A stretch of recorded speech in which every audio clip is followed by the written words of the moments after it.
ఆచి చికెన్ మసాలా. పాడి పరిశ్రమ అభివృద్ధికి కేంద్రం 10 కోట్ల రూపాయల సబ్సిడీ ఇవ్వడం హర్షణీయమని అన్నారు Krishna milk union chairman Chalasani Anjaneyulu. ఇందుకు కృషి చేసిన CM Chandrababu, deputy CM Pawan Kalyan కు ఆయన కృతజ్ఞతలు తెలియజేశారు. గత 7 ఏళ్లలో కృష్ణా మిల్క్ యూనియన్ అసాధారణంగా వృద్ధి చెందిందని, సంస్థ స్థిరాస్తులు 84 కోట్ల నుంచి 3,000 కోట్లకు పెరగడమే ఇందుకు నిదర్శనమన్నారు. పాడి రైతులు ఆర్థికంగా ఎదిగేందుకు పాల సేకరణను పెంచడంతో పాటు పాల ధరల్ని కూడా పెంచుతున్నట్లు కీలక నిర్ణయం తీసుకున్నారు. పశువుల సంరక్షణతో పాటు గ్రామాలన్నీ సేంద్రియ పద్ధతుల వైపు మళ్లేలా యూనియన్ ప్రోత్సహిస్తుందన్నారు. పాడి రైతు కుటుంబాల సంక్షేమం, పశువుల ఆరోగ్యంపై ప్రత్యేక దృష్టి సారించి సంస్థను మరింత అభివృద్ధి చేస్తామని తెలిపారు.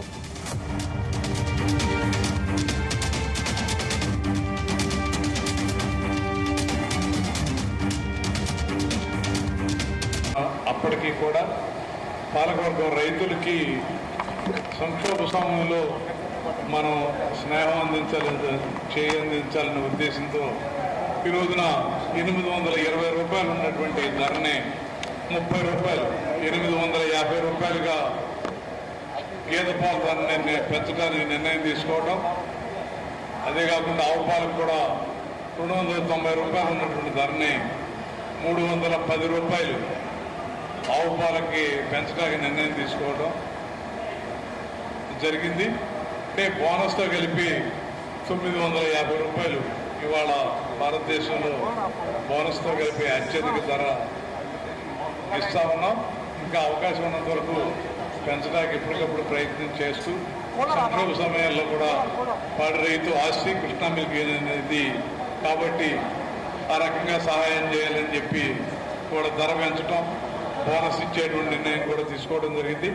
ఇది కాకుండా ఈ 6 సంవత్సరాల్లో మేము వచ్చినప్పుడు ఇవాళ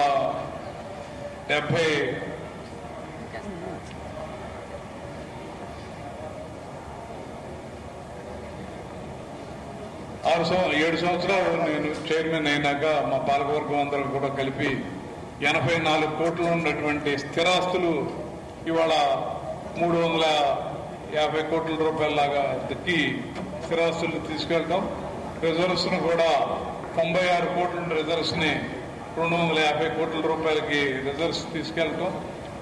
రైతుకి అంటే అన్ని రకాలుగా పాడి పశువుకి రేపు భవిష్యత్తులో వాళ్ళ ఈల్డింగ్ పెరగడానికి ఒక వెట్ యాప్ పెట్టి కంటిన్యూటీ ఫాలో అప్ చేసి 365 days 24 hours ఫాలో అప్ చేసి కన్సీవ్ రేట్ పెరగడానికి, రిపీటబిలిటీ తగ్గించడానికి మా వెట్